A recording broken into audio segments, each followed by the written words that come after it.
روزانه ما با کلی انرژی سر کار داریم که خیلی ازش بیخبر هستیم. پس تا پایان این کلیپ با من همراه باشید.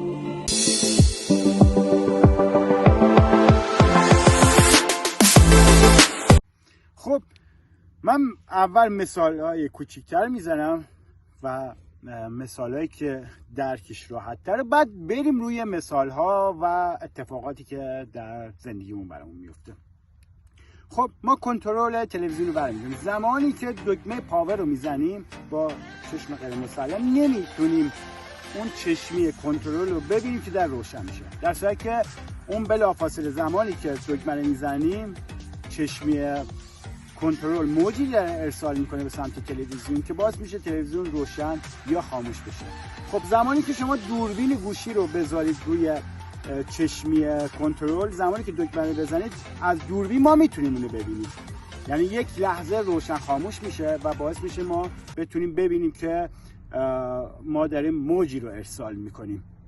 اما یه مقدار بیایم بالاتر، زمانی که ما رادیو رو روشن میکنیم بلافاصله میذارم روی موج، مثال عرض میکنم 92.9 مگاهرتز یعنی رادیو ورزش، بلافاصله همون لحظه بلافاصله ما این موج رو با کد 92.9 مگاهرتز داریم ارسال میکنیم که بلافاصله این موج ارسال میشه، به آنتنا میرسه و ما رادیو ورزش رو گوش میدیم یا حالا موجهای دیگه. یه مقدار باز میام بزرگترش میکنیم. زمانی که ما خب ماهواره رو روشن میکنیم میذاریم رو شبکه هارتبرد و به طور مثال شبکه منوتو رو میگیریم، بلافاصله اون فرکانس 11880 رو ما داریم به فضا ارسال میکنیم، یعنی طول موج رو یه مقدار بزرگتر میکنیم. بلافاصله اون موج ارسال میشه به فضا، بلافاصله از ماهواره گرفته میشه و برمیگرده به دیش ما، یعنی چه سرعت بالایی داره که بلافاصله برمیگرده به دیش ما و باعث میشه که ما حالا اون شبکه رو نگاه کنیم. و بیم روی حالا موجودات زنده. زمانی که شما نهنگی در اقیانوس هستش، حالا میبینیم که این نهنگا با همدیگه در ارتباط هستن، زمانی که این نهنگ صدایی رو ایجاد میکنه باعث میشه ریز موجهای مغناطیسی و فرکانسی ارسال بشه در اقیانوس و نهنگی که در فاصله 10 کیلومتری تا 15 کیلومتری در آب هستش بلافاصله این موج رو دریافت کنه، که معمولا برای نهنگ نر و ماده این اتفاق میفته. به هیچ عنوان صدا نمیتونه این مسافت رو در آب که شکسته میشه، صدا طول موج صدا شکسته میشه، اما فرکانس بلافاصله ارسال میشه و اون حیوان میتونه تا 10 کیلومتریش متوجه بشه. همینجور در دلفینا یا حیوانات دیگه خفاش زمانی که پرواز میکنه موجی رو ارسال میکنه و وقتی به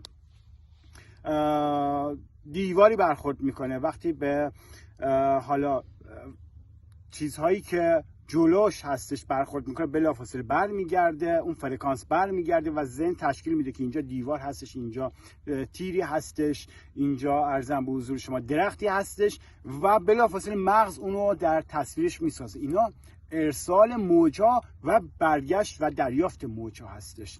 انسان هم همینطور هستش. تازه انسان فراتر از این جانورها، این حیواناتی که نام بردم هستش. مثال عرض میکنم، ما یک روز صبح از خواب بیدار میشیم.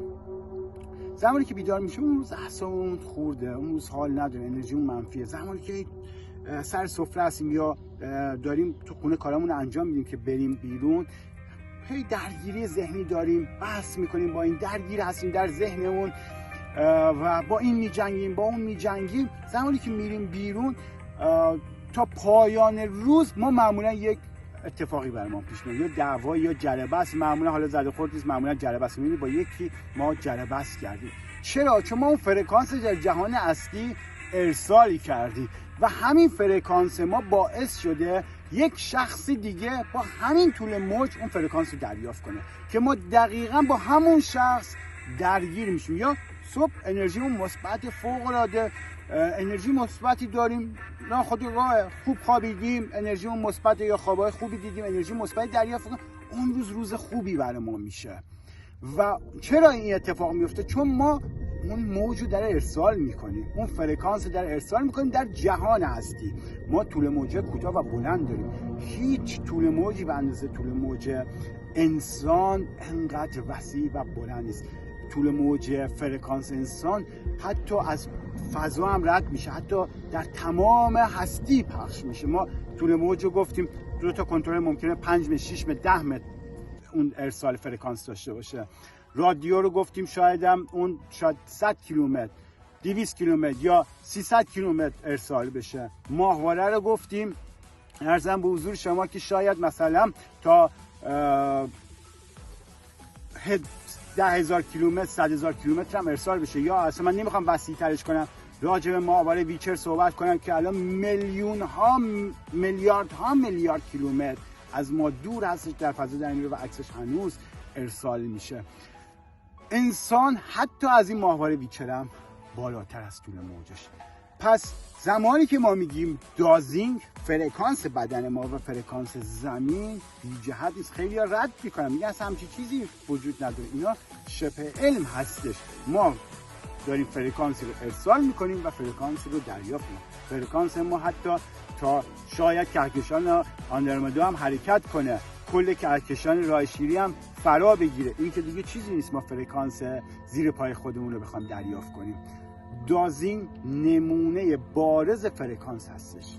ما داریم با فرکانسامون بازی میکنیم، داره با فرکانسامون عشق بازی میکنیم، داره لذت میبریم از دازینگ زدن، از اون فرکانسی که داره میفرستیم و فرکانسی که دریافت میکنیم. پس اگر ما هنوز به فرکانس خودمون انسان ها، فرکانس بدنمون و فرکانس جهان هستی، کاری با هستی نداریم، با زمین خودمون باور نداریم، بهتره بریم عقلمون عمل کنیم تا بیم دماغ و صورت و چشم و ابرو رو عمل کنیم. بهتره که ما عقلمون عمل کنیم. آرزوی بهترین رو براتون دارم.